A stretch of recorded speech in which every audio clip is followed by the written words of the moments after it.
Secure Guard Security Services, your trusted security provider. When it comes to legal matters and accountability, you must be fully aware of all the elements that fall under your responsibility and form the basis of your obligations and commitments, including what is regarded a crime under the applicable legal framework. In the event that you have to give a testimony, it is crucial to be able to control, document, and organize your thoughts and actions in a way that will please a judge. This section of your manual will talk about the fundamental concepts of legal issues and liability. It will cover 4 topics of criminal offenses. But before anything else, let us distinguish the difference between simple assault and simple battery. Simple assault refers to the threat or effort to injure someone. It could be a threat with intent that has the potential to be carried out. Simple assault is a second-degree misdemeanor, punishable by up to 60 days in jail or 6 months probation, as well as a $500 fine. While simple battery is the act of physically touching someone without their consent. It is one of the top causes of arrest and prosecution in many states, but not all states. It is a first-degree misdemeanor, with penalties of up to 1 year in jail or 12 months probation and a $1,000 fine. Unlike from simple assault, simple battery generally is a serious charge, not only because of the potential penalties it carries, but also because of the stigma attached to a person who, upon conviction, is instantly labeled as violent, even worse as a batterer. You might as well ask, does there have to be an injury to constitute simple battery? No. It is not necessary for the offender to hurt the alleged victim in order to be charged with simple battery. An intentional touching against another person's will is sufficient.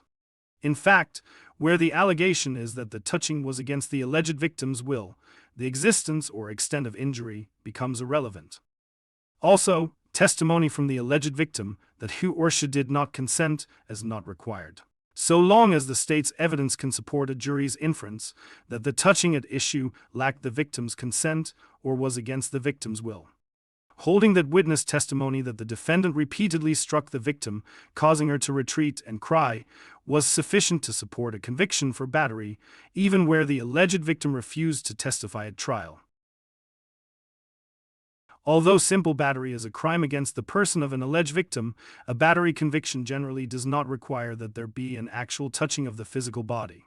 The touching or harm may be to the person's hair, clothing, any object intimately connected with the person, such as a purse, bag, or object being held. Thus, slapping an object out of someone's hands is in some cases considered as battery. Is direct contact required by the accused a required element of battery? No.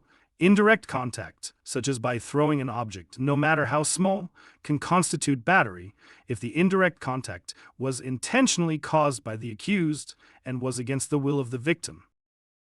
Remember this: the alleged victim does not make prosecutorial decisions.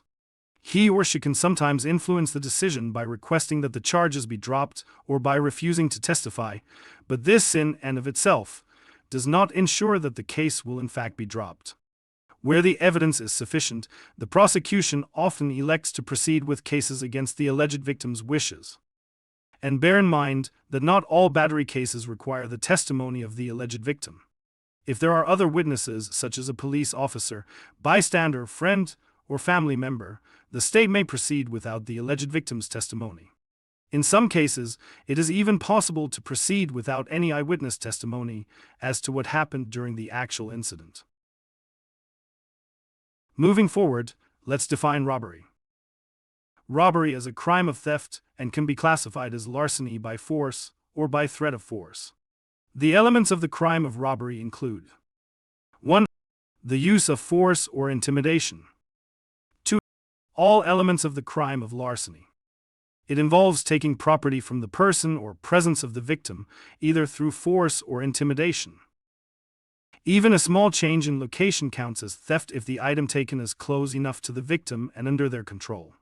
It doesn't matter how much of the victim's stuff was taken, as long as it was something the victim valued, then it is considered as robbery. It needs a deliberate purpose to commit the crime, and the punishment is typically harsher than for theft. Next will be loitering and prowling.